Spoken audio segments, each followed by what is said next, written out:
Thank you, Mr. Chairman. Mr. Bonnie, thank you for being here. I'd like to follow up a little bit on some of Mr. Benichek's questions that come to you.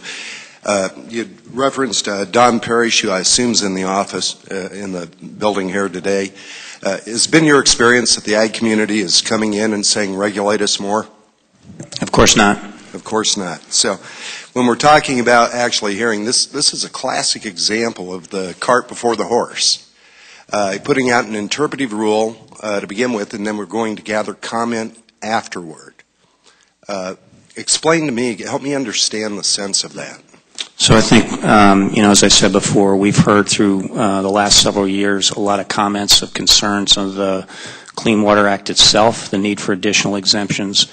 In response to that, we believe the interpretive rule responds. Additional exemptions. So what people are saying is we're regulated too much.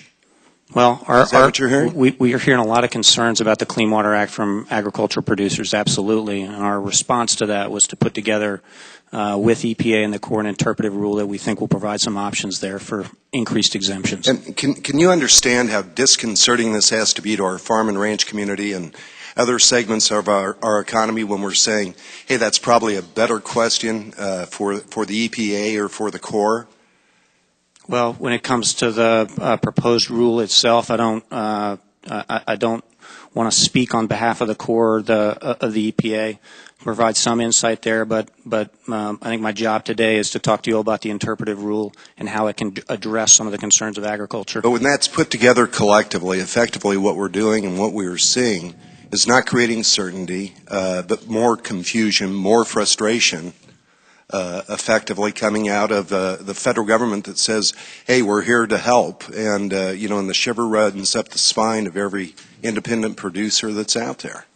Well, I'd say I think NRCS has a strong record of working with our producers, has developed a lot of trust over the years. We think this will provide additional options if producers want to seek out NRCS. As I said before, they don't have to. Right. And so we hope this adds to the tools that producers have to comply with the Clean Water Act. Can you give me a little bit of clarity? Because as you were going through your testimony, you were saying that it applies to established farming areas. What if there's an adjacent field that hasn't been farmed? Farmer, rancher buys that. Does it then apply? Different rules apply to that new land that they purchased? If it's not in waters of the U.S., they're free to farm and ranch. Well, I've got to tell you, I don't know what's not going to be applicable to the waters of the U.S. This is the biggest water grab in American history coming out of the EPA, trying to be able to control water and the impacts that that's going to be. Mr. Bonnie, the USDA has stated that the interpretive rule only applies to adjacent and neighboring waters, and it's also been said when the USDA is able to show a hydrologic underground connection, however tenuous, you will regulate those waters, even though they fall outside your stated application of the rule. Can you explain to me how those two statements don't conflict? I don't understand the question.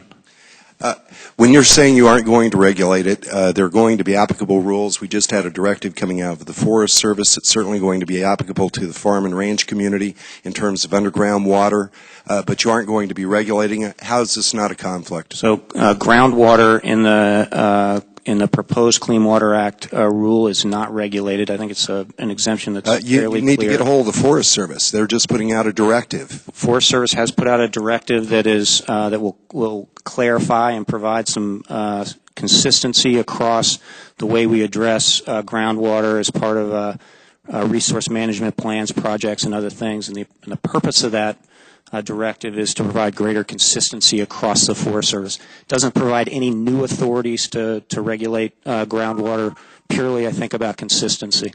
You know, actually, if you read through that, my interpretation of it, and apparently we've all got the freedom to be able to look at this, is farmer, rancher could divert legally out of a stream to be able to fill a stock pond, to be able to irrigate a field. They're going to be in violation. So stock ponds are specifically exempt under the Clean Water Act? Not if you're looking at that groundwater rule that's going to be actually. This, again, I think it actually just points to the government coming in. We've added 174,000 plus pages of regulations. 4,000 new regs are coming down the pipeline right now. And when you're talking about an annual review coming up, what kind of certainty is that going to give? I think several members have spoken to that. Yeah, the purpose of the annual review is to look at the practices, see if there are additional ones that we can add to this, and to see how the interpretive rule is being carried out. My time's expired. Thank you, Mr. Chairman. Thank you, Mr. Bonnie.